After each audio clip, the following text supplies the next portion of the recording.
Olá pessoal, Guilherme Lima, Evolo Papo. Vamos bater um papinho hoje aí sobre a questão da repressão, né? Então, hoje, episódio curtinho, né? A gente vai trazer um conceito vindo da psicanálise, né?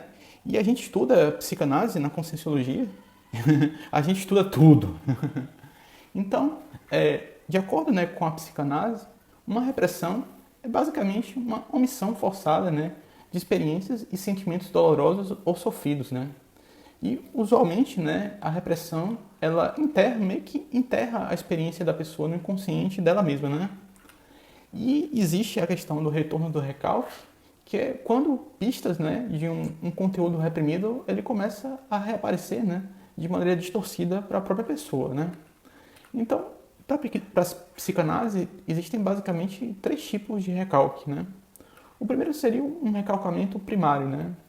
E aqui, né, esse pensamento incômodo normalmente é recalcado mesmo antes, né, de um pensamento se tornar consciente, né, sem nenhuma manifestação, né, exterior aparente. Por exemplo, poderia ser, por exemplo, uma atração homossexual inconsciente, né, da pessoa. Né. Você tem também a questão do recalcamento secundário, né? E nessa modalidade já existe, né, alguma manifestação do superego e começa a aparecer, né, de forma incipiente e ocorre meio que uma atração por essas fixações, né, recalcadas de forma preventiva e ao mesmo tempo uma repulsão, né, em função desse conteúdo recalcado, né, pelo superego, né. Então poderia ser, né, no caso, uma mulher, né, que se sente atraída por um alcoólatra como o próprio pai alcoólatra, né? E você tem também a questão do recalcamento terciário, né?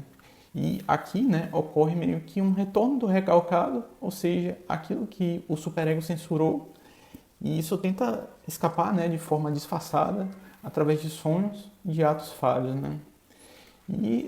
Ou quando o recalcamento fracassa, né, pode retornar até mesmo por meio de sintomas, né, no corpo físico, né? No caso, boa parte, né, das doenças psicossomáticas são formas, né, de recalcamento terciário, né? Então, do ponto de vista da conscienciologia, né, existe uma analogia, né, entre essa questão da repressão e os próprios bloqueios, né, bioenergéticos da pessoa, né?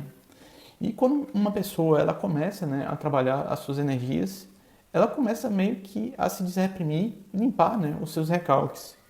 Isso faz com que frequentemente, né, o inconsciente ele vá progressivamente se tornando algo mais consciente, né? E quando isso acontece, isso normalmente também amplia, né, o próprio autoconhecimento da pessoa, né? E você tem uma prática que ficou conhecida como OLV, né? Foi um termo cunhado pela professora Nancy Trivelato, que uma prática energética que visa a pessoa chegar, né, no chamado estado vibracional, que foi um termo cunhado pelo professor Valdo Vieira, né? Então, a pessoa basicamente faz OVs, né? Ela mexe com a energia dela e para cima e para baixo para conseguir atingir um estado de vibração mais elevado, né? Para buscar qualificar a própria energia, né? E nesse sentido, né, tem um curso completo da professora Nancy Trivelato e do professor Wagner Allegretti no YouTube. E é um curso de grande valor e recomendo, super recomendo o curso, muito bom. O conteúdo explica do zero mesmo, do zero até entender completamente o tema, né? E foi entregue gratuitamente, né, no YouTube e é um curso que eu considero de elevado valor, né? Você tem, né, que a questão das bioenergias, eu considero que é uma das coisas mais importantes que uma pessoa desejosa de evolução precisa minimamente conhecer, né?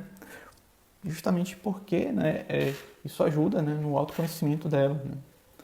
Então, pessoal, esse foi um episódio curtinho, né? Se você curtiu, dê o seu like, que ajuda a gente bastante. Se você quiser comentar alguma coisa, comenta alguma coisa aí embaixo. Se quiser ajudar a gente, compartilhe esse conteúdo com mais pessoas. Então, era tudo que eu tinha para dizer por hoje. Episódio curtinho. Um grande abraço. Tchau, tchau.